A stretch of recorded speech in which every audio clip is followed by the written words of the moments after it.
ఒక్క ఛాన్స్ ఇస్తే అభివృద్ధి చేసి చూపిస్తానని మోసపు మాటలతో గద్దెనెక్కిన జగన్ రెడ్డిని రాబోయే ఎన్నికల్లో ఘోరంగా ఓడించి శాశ్వతంగా ఇంటికి పంపాలని తెలుగు మహిళా ప్రతినిధులు విజ్ఞప్తి చేశారు. ఒంగోలులోని తెలుగుదేశం పార్టీ కార్యాలయంలో మీడియా సమావేశం ఏర్పాటు చేశారు.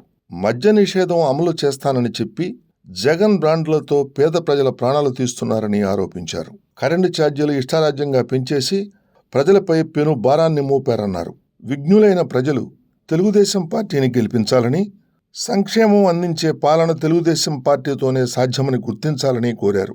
మీడియా సమావేశంలో తెలుగు మహిళా రాష్ట్ర ఉపాధ్యక్షురాలు ఆర్ల వెంకటరత్నం, రాష్ట్ర కార్యనిర్వాహక కార్యదర్శి నాడవ నరసమ్మ, ఒంగోలు పార్లమెంటు అధ్యక్షురాలు రావుల పద్మజ, ప్రధాన కార్యదర్శి బేరం అరుణ, నగర అధ్యక్షురాలు పసుపులేడు సునీత, తెలుగు మహిళా సీనియర్ నాయకులు టి అనంతమ్మ, ఉప్పలపాటి నాగేంద్రం తదితరులు పాల్గొన్నారు. ఇంకా 46 రోజుల టైం ఉంది జగన్ ప్రభుత్వానికి.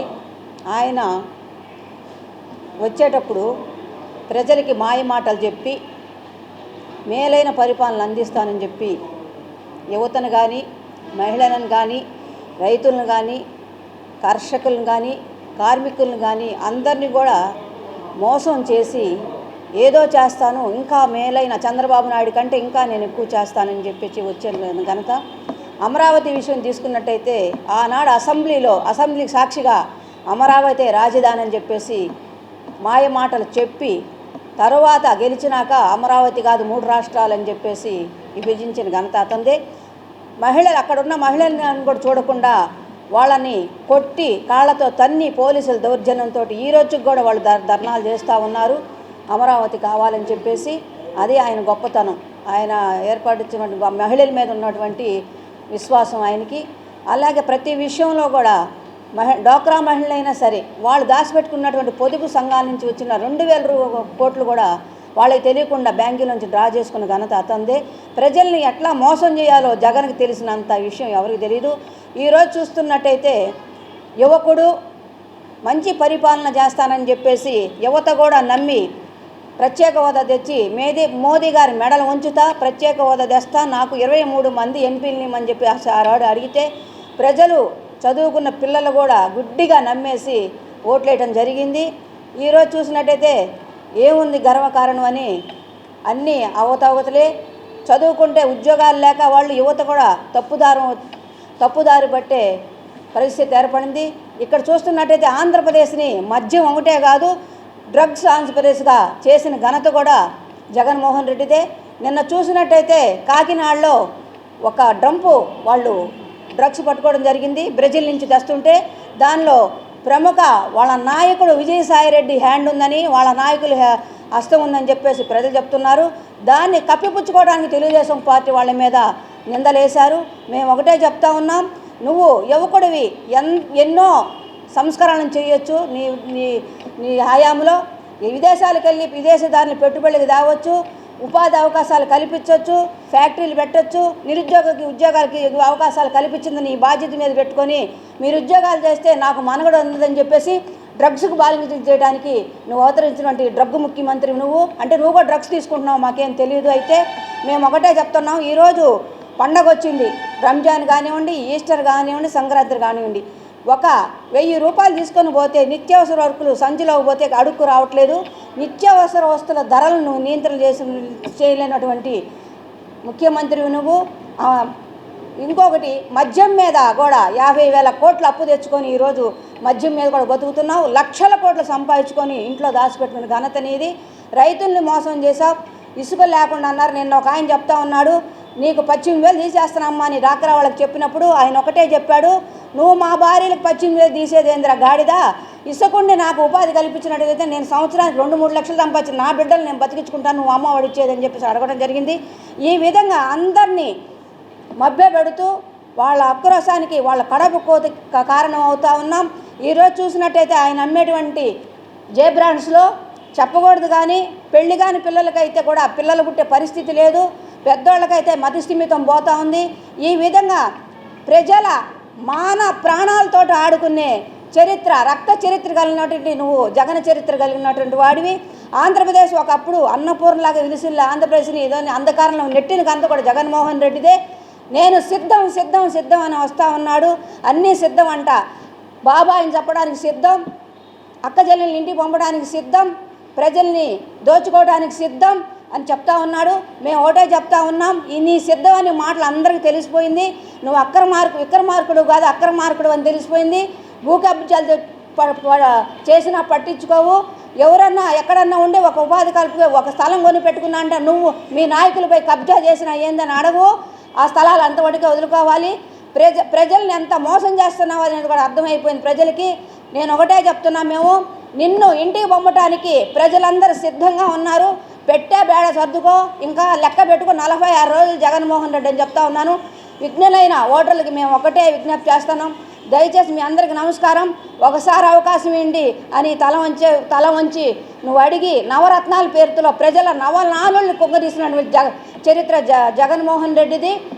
ఆ రోజు చంద్రబాబు నాయుడు గారు కూడా నేను ఒకసారి చేశాను, గాడిన పడింది రాష్ట్రం, 16,000 కోట్ల అప్పులో ఉంది, ఈ 5 సంవత్సరాలు కనుక నాకు ఒకసారి అవకాశం ఇచ్చినట్టయితే రాష్ట్రాన్ని బాగు చేస్తానని చెప్పి చంద్రబాబు నాయుడు గారు శిరస్సు వంచి అందరికి నమస్కారం పెట్టడం జరిగింది. అయితే ప్రజలేమనుకున్నారంటే యువకుడు కాబట్టి అతనికి ఇస్తే ఇంకా బాగా చేస్తారనుకున్నారు.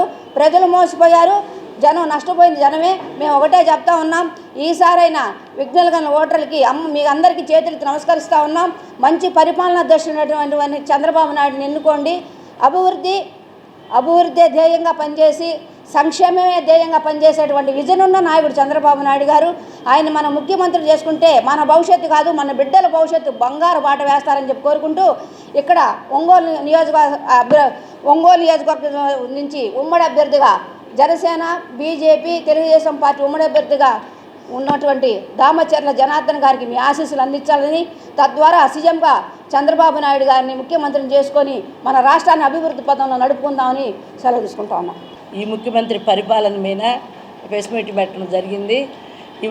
5 సంవత్సరాలు జరిగిపోతుంది, ఇంకా నెల రోజులకి. తను ఆ రోజు ఏమీ చెప్పాడు, అబద్ధాలు చెప్పి ఎలా జనం దగ్గరికి వచ్చాడో అది మాట నిలుపుకోలేకుండా ఈరోజు జనం దగ్గరికి ఓట్లు అడగడానికి వెళ్ళడం అనేది జనం గమనిస్తున్నారు. మేము చెప్పటం కాదు, ప్రతి టీవీ, ప్రతి అక్క, ప్రతి చెల్లి ఈరోజు కూడా చేతిని ముద్దులై ఉన్నారు. నువ్వు ఆ రోజు 2 పిల్లలకి ఇస్తానని చెప్పి అలా తల్లివాడు ఒక పిల్లకి అంటావు, ఒక పెన్షన్ అంటే ఇల్లుంటే పెన్షన్ ఈయన అంటావు, ఇల్లు లేకుండా వాకట్లో బజార్లో పడుకుంటే, బస్టాండ్లో పడుకుంటే, అడుక్కుంటుంటే డబ్బులు ఇస్తావా? ఆ పరిస్థితి పేదవాడిది ఈ పార్టీ అనేటప్పుడు పేదవాడిని చేస్తే నువ్వు ఇంగ్లీష్ మీడియం దేనికి పెట్టావు? పేదవాడి పిల్లలు చదువుకోవడానికే కదా. ఆ పేదవాడి పిల్లలు చదువుకుంటే సంక్షేమం ఏది? ఒక అభివృద్ధి ఏది? ఒక ఫ్యాక్టరీ ఏది? ఒక అమరావతిలో కోట్లాది రూపాయలు ఈరోజు సంక్షేమం చేయడానికి, అభివృద్ధి చేయడానికి అవకాశం ఉంది. ఏ అభివృద్ధి నువ్వు చేసావని ఇవాళ ప్రజల దగ్గర ఓటు అడగడానికి వస్తున్నావు అనేది ఒక్కసారి నువ్వు ఆలోచించుకొని, ముఖ్యమంత్రిగా పరిపాలనలో ఫెయిల్ అయిపోయావని చెప్పి ఇవాళ ప్రజలందరూ కూడా తెలుగుదేశానికి ఓటేయడానికి సిద్ధంగా ఉన్నారు. ఈ జిల్లాలో, ఈ నియోజకవర్గంలో మా జనార్దన్ గారిని ఎక్కువ మెజార్టీతో గెలిపిస్తా. ఈ జిల్లాలో 12 మందిని కూడా గెలిపించడానికి ప్రజలు సిద్ధంగా ఉన్నారు. చంద్రబాబు గారి నాయకత్వాన్ని కోరుకుంటున్నారు. చంద్రబాబు నాయుడు సీఎం అవుతారని చెప్పి గంటామతనికి ఈ సందలో మేము చెప్తున్నాము. అదే పరిస్థితిలో ఈ జిల్లాలో ఒక మహిళా రిజర్వేషన్ కూడా దర్శకొచ్చింది. ఒక హనుమంతరావు మనవరాలుగా, నర్సయ్య కూతురుగా ఒక అవకాశం మహిళా రిజర్వేషన్ కూడా ఇవ్వడం జరిగింది. మా 12 మందిలో 12 మందిని గెలిపిస్తారు, చంద్రబాబు నాయుడు ముఖ్యమంత్రి అవుతారని చెప్పి నీకు గుణపాఠం చెప్పే రోజులు వచ్చినాయని చెప్పి ఈ పత్రిక సమానంగా కూడా మీ అందరికీ కూడా తెలియపరుస్తున్నారు. 2 ఓట్లు సైకిల్కి వేసి గెలిపించాలి. 12 నియోజకవర్గంలో కూడా 2 ఓట్లు సైకిల్కి వేయాలి. అధికారంలోకి వచ్చిన దగ్గర నుంచి కూడా ఆంధ్ర రాష్ట్రాన్ని ఎలా చెడగొట్టాలా, ఎలా సంక్షోభంలోకి నెట్టాలా అని ఒక ఆలోచనతోటి ఉన్నాడు తప్ప సంక్షేమ కార్యక్రమాలు నిర్వీర్యం చేశాడు. ముఖ్యంగా ఎస్సీ ప్రజలతో అధికారంలోకి వచ్చినటువంటి జగన్మోహన్ రెడ్డి ఎస్సీ సామాజిక వర్గానికి చెందినటువంటి డాక్టర్ సుధాకర్ దగ్గర నుంచి ఈ రోజు వరకు ఎస్సీల మీద దౌర్జన్యాలు, దోపిడీలు, మానభంగాలు అన్నీ కూడా మరి జరుగుతుంటే కళ్ళుండి చూడలేని ధృతరాష్ట్రుల్లాగా చూస్తున్నాడే తప్ప వాటి గురించి పట్టించుకున్న దాఖలు ఎక్కడా లేదు. ఒక ఆఫీసర్లు కూడా ఈ రాష్ట్రంలో ప్రజాప్రతినిధుల్లాగా వ్యవహరిస్తున్నారు. ఆంధ్ర రాష్ట్రంలో ఒక ప్రజాస్వామ్యాన్ని వ్యవస్థని కూలగొట్టి అంబేద్కర్ రాసినటువంటి రాజ్యాంగాన్ని పక్కన పెట్టి ఈ రాజారెడ్డి రాజ్యాంగాన్ని అమలుపరుస్తున్నారు. మరి ఈరోజు చాలా విచిత్రంగా ఉంది ఆంధ్ర రాష్ట్ర పరిపాలన, విచిత్రంగా ఉంది, చాలా భయంకరంగా కూడా ఉంది. తెలంగాణ వాళ్ళు నిజంగా మీరు ఎలా వేసి గెలిపించారు అలాంటి ముఖ్యమంత్రి అని చెప్పి మమ్మల్ని నిజంగా ఎగతాళి చేస్తున్నారు. చాలా దురదృష్టకరం. మేము ఆంధ్ర రాష్ట్రంలో జగన్మోహన్ రెడ్డి పరిపాలనలో ఉండటం మరి చాలా దురదృష్టంగా భావిస్తున్నాను. అంబేద్కర్ విద్యా విధానాన్ని అంబేద్కర్ పేరు మార్చి మరి జగన్మోహన్ రెడ్డి పేరు పెట్టుకున్నాడంటే ఇతను ఎంత నీచుడో మరి ప్రజలకు తెలిసిపోయింది. మరి మొన్న ఒక నాయకుడు ఆ పార్టీ అధికారంలోకి వస్తే ఆ పార్టీలోకి వెళ్తాడు, ఈ పార్టీ అధికారంలోకి వస్తే ఈ పార్టీలోకి వస్తాడు. జూపూడి ప్రభాకర్ ఒక ఎస్సీ నాయకుడు పివి రావును అడ్డం పెట్టుకొని ఈ రాష్ట్రాన్ని దోచుకుంటున్నటువంటి జూపూడి ప్రభాకరు మరి ఆ అంబేద్కర్ విద్యా విధానం తీసి జగన్మోహన్ రెడ్డి పేరు పెట్టుకోవటం మంచి సమంజసం. నాకు చాలా ఆనందంగా అన్నాడు. అసలు నీకు బుద్ధి ఉందా? చంద్రబాబు నాయుడు దగ్గర ఉండి జగన్మోహన్ రెడ్డిని తిట్టావు, జగన్మోహన్ రెడ్డి దగ్గర ఉండి చంద్రబాబు నాయుడు తిడుతున్నావు. ఏంటి రాజకీయాలు? కుల రాజకీయాలు అడ్డం పెట్టుకొని, కులాన్ని అడ్డం పెట్టుకొని మరి ఈరోజు నువ్వు వ్యవస్థ నడుపుతున్నావంటే నీ పదవుల కోసం కులాన్ని అడ్డం పెట్టావంటే చాలా దురదృష్టంగా భావిస్తున్నావు. గుర్తు తెచ్చుకో, అంబేద్కర్ ఎవరో ఈరోజు గుర్తు తెచ్చుకో. ప్రతి మీటింగులో అంబేద్కర్ పేరు చెప్తుంటావు. మరి ఎందుకు చెప్తావు? అంబేద్కర్ స్ఫూర్తితోటి ఆయన చేసిన పనులతో జ్ఞాపకం చేసుకొని ఆయన స్ఫూర్తితోటి ముందుకు పోతావు. అలాంటి నువ్వు ఈరోజు ఆయన సమర్థించావంటే నువ్వు రాజకీయ నాయకుడు. అంబేద్కర్ స్ఫూర్తి నీలో లేదు. మరి దయచేసి ఆంధ్ర రాష్ట్ర ఓటర్లందరికీ, ఎస్సీలకి నేను చెప్తున్నా, విజయవాడలో పెద్ద విగ్రహం పెట్టించాడు. అసలు ఆ బొమ్మకి అంబేద్కర్ ముఖమే లేదు. మీరు గమనించండి. అతను ఏ దృష్టిలో పెట్టుకొని పెట్టించాడో మనకైతే తెలియదు. పిర్రగిల్లి బుజ్జగిచ్చినట్టుగా ఉంది ఆయన అంబేద్కర్ విగ్రహం పెట్టడం. చాలా సిగ్గుచేటు. ఎస్సీ సోదరులందరూ కూడా ఈసారి నీకు సిగ్గు చెప్పడానికి, సిగ్గు తలదించుకునేలాగా చేయడానికి ఈ సంవత్సరం జరిగే ఎలక్షన్లో రేపు ఇంకా 46 రోజులే ఉంది, సిద్ధంగా ఉన్నారు. నువ్వు పారిపోవటానికి సర్దుకో, తట్టాబట్ట సర్దుకో. ఎస్సీలో నిన్ను ఓడిస్తారని ఈ సభాముఖంగా నేను తెలియజేస్తున్నాను. ముఖ్యంగా జగన్ రెడ్డి పాలనలో మనం పడుతున్న బాధలు, ఇబ్బందుల గురించి ఈరోజు ప్రెస్ మీట్ పెట్టడం జరిగింది. జగన్ రెడ్డి ఒక్క అవకాశం ఇవ్వండి, అమ్మల్లారా, తల్లుల్లారా, అక్క చెల్లెళ్ళారా, నన్ను ఒక్కసారి దీవించండి, మీ రూపురేఖల్ని మార్చిపడేస్తానన్నాడు. ఆంధ్ర రూపురేఖల్ని మార్చిపడేశాడు, అప్పుల పాలు చేశాడు. ముఖ్యంగా అమ్మ మీకు 4,000 రూపాయలు పెంచుతారు, అదే 3,000 ఇస్తాను, సంవత్సరానికి 250 రూపాయలు పెంచేసి అని చెప్పి 4 సంవత్సరాలు 250 ఇచ్చాడు. ఒకేసారి పెంచకుండా చేశాడు. తర్వాత అమ్మ ఒడి అని బిడ్డలకి ఇస్తాను అని చెప్పి ఒక బిడ్డకే ఇవ్వటం జరిగింది. ఇప్పుడు 2, 3 ఉంటే కూడా వాళ్ళ అవస్థలు పడతా ఒక బిడ్డకే ఇవ్వటం జరిగింది. ఆ ఒక బిడ్డ నాన్న బుడ్డికే సరిపోతుంది. మామూలుగా మద్యపాన నిషేధం చేస్తామని వచ్చాడు. మద్యపాన నిషేధం చేయకుండా వాళ్ళ చీప్ లిక్కర్ను తయారు చేసి వాళ్ళు మొత్తం వాళ్ళ ఒడిలోనే డబ్బులన్నీ వేసుకునేటట్టు చేసుకున్నారు. మళ్ళా మామూలుగా కూడా గంజాయి ఎక్కడ చూసినా పిల్లలు గంజాయి తాగటము, మత్తు పదార్థాలకు బానిసలు అయిపోయారు. వాటి కోసం మన దిశ పోలీస్ స్టేషన్ ఏర్పాటు చేయడం అనేది ఓన్లీ అవి పోలీస్ స్టేషన్లకే పరిమితమైనవి.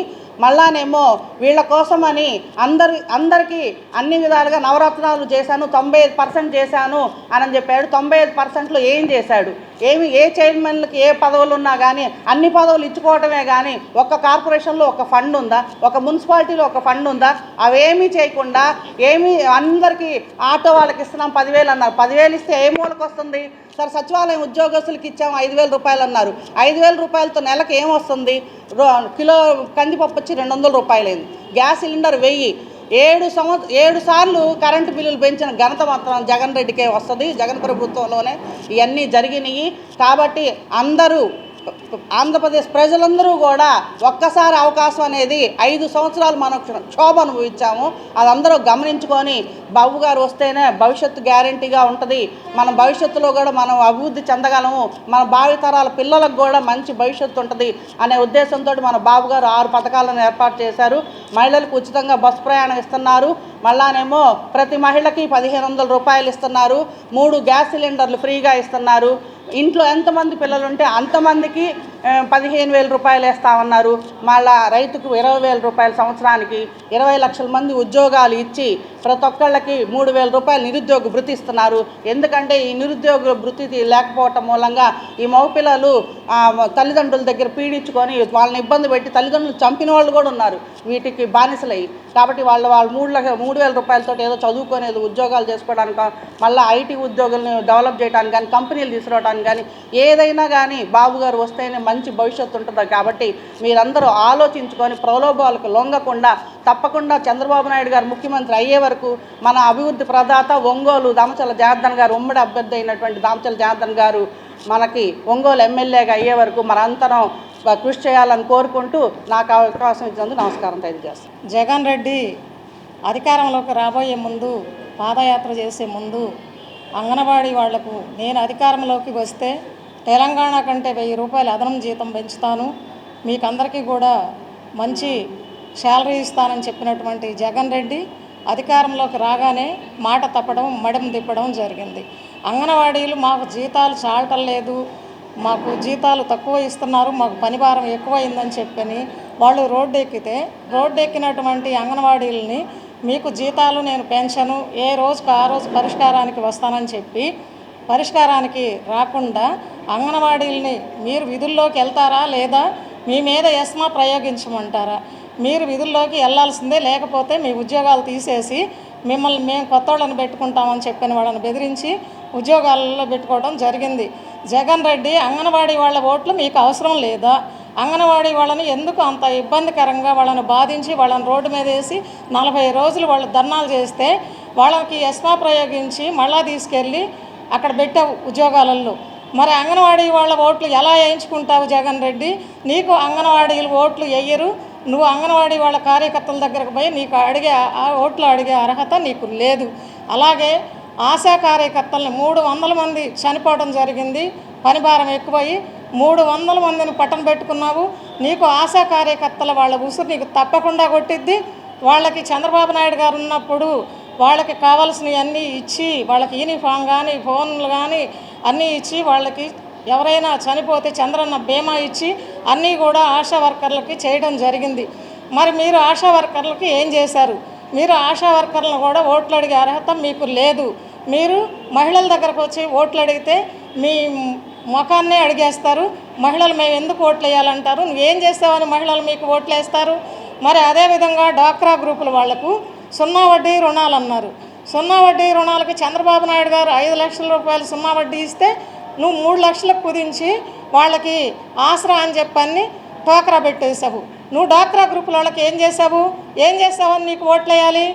ఆ విధంగా చేసి నువ్వు జగన్ రెడ్డి మహిళల ముందుకు వచ్చి నీకు ఓట్లు అడిగే అర్హత లేదు. నువ్వు ఇంకా తట్టాబుట్టా సర్దుకొని రాష్ట్రం వదిలిపెట్టిపో. నిన్ను ఎక్కడికి పంపించాలో ప్రజలు అక్కడికి పంపిస్తారు. నువ్వు ఎక్కడికి వెళ్ళదలుచుకున్నావో అక్కడికి వెళ్ళిపో. ఈ జగన్మోహన్ రెడ్డి వచ్చి 5 ఏళ్ల పరిపాలనలో ఏమీ చేయలేదు. ఈ రాష్ట్రాన్ని అప్పుల పాలు చేసి దీని చీకటి కోణంలోకి తోసివేసిన వ్యక్తి మీద ఈరోజు అతని ఫెయిల్యూర్స్ ఎండగట్టడానికి ప్రెస్ మీట్ పెట్టడం జరిగింది. ఏదైతే గత 4.5 సంవత్సరంలో జగన్మోహన్ రెడ్డి వచ్చిన తర్వాత ఒకే ఒక ఛాన్స్ అని చెప్పి వచ్చి అక్క చెల్లెమ్మలకి నేను దశల వారీగా మద్యపాన నిషేధం చేస్తానని చెప్పి వచ్చాడు. అలాగే యువతకు చాలామంది ఉద్యోగాలు ఇస్తానని చెప్పి అన్ని మాయమాటలు చెప్పి ఈరోజు వచ్చిన తర్వాత యువతని ఈరోజు అంధకారంలోకి నెట్టేసి నిరుద్యోగులకు నెట్టేసి ఎక్కడ చూసినా డ్రగ్స్ మాఫియాకు అలవాటు చేసిన వ్యక్తి ఎవరైనా ఉన్నారంటే జగన్మోహన్ రెడ్డి. నలుమూల దేశవ్యాప్తంగా నలుమూలలు ఎక్కడైనా చూసుకున్నట్లయితే ఈరోజు డ్రగ్స్ ఎక్కడి నుంచి వస్తున్నాయంటే దానికి కారణం ఆంధ్రప్రదేశ్లో దొరుకుతున్నాయని చెప్తున్నారు. అదేవిధంగా చూసుకున్నట్లయితే ఈ డ్వాక్రా రుణాలు అయితే ఏవైతే ఉన్నాయో అభయహస్తంలో దాచుకున్న డబ్బు మొత్తం ఈరోజు ఎటుపోయిందో తెలియదు, దాని లెక్కలేంటో తెలియదు. అభయహస్తంలో డబ్బులన్నీ తినేశారు ఈరోజు ఆడవాళ్ళవి. అదేవిధంగా చూసుకున్నట్లయితే పోలవరం ఈ పాటికి పూర్తయిపోయింది. 70% చేసినటువంటి చంద్రబాబు నాయుడు గారు ఈరోజు కనీసం దాన్ని పోలవరం ఏం చేశారో తెలీదు, అమరావతి ఏమైందో తెలీదు, దశల వారి మద్యపాన నిషేధం ఏమైందో తెలీదు. అదేవిధంగా ఎవరైతే పెన్షన్దారులు ఉంటారో వాళ్ళకి ఈరోజు గత కాలంలో చంద్రబాబు నాయుడు గారు ఉన్నప్పుడు 29వ తారీఖే పెన్షన్లు పడే రోజులు ఉండేవి. కానీ ఇప్పుడు 15వ తారీఖు అయినా కూడా పెన్షన్దారులకి శాలరీస్ కానీ ఏమి రావట్లా. ఇవన్నీ కూడా నష్టాలే. వాళ్ళు 15వ తారీఖుకి మందులు కొనుక్కోవాలన్నా ఏం కొనుక్కోవాలన్నా జీతం లేకుండా ఎలా కొనుక్కుంటారు? పెన్షనీర్లు అందరూ ఇబ్బంది పడుతూనే ఉన్నారు. అదేవిధంగా ఇతను వచ్చినప్పటి నుంచి అన్ని ఫెయిల్యూర్సే. మళ్ళీ ఈ రాష్ట్రాన్ని ఎవరైనా కాపాడాలి అంటే ఖచ్చితంగా కూడా చంద్రబాబు నాయుడు గారు రావాలి. జాబు రావాలంటే బాబు గారు రావాలి. ఈ రాష్ట్రం అప్పులు తీరి మళ్ళీ సస్యామలంగా ఉండాలంటే బాబు గారు రావాలి. ఆడపిల్లలకు రక్షణ కావాలంటే బాబు గారు రావాలి. ఈ రాష్ట్రాన్ని కాపాడాలన్నా మళ్ళీ పునర్నిర్మాణం కావాలంటే బాబు గారు రావాలి. ఖచ్చితంగా బాబు గారిని తీసుకొచ్చుకుంటేనే అందరికీ కూడా మంచిదని తెలియజేసుకుంటూ ఈ రాష్ట్రాన్ని కాపాడాలంటే బాబు గారు ఖచ్చితంగా రావాలని, ఈ సైకో జగన్మోహన్ రెడ్డిని వెళ్ళగొట్టాలని తెలియజేసుకుంటూ ధన్యవాదాలు.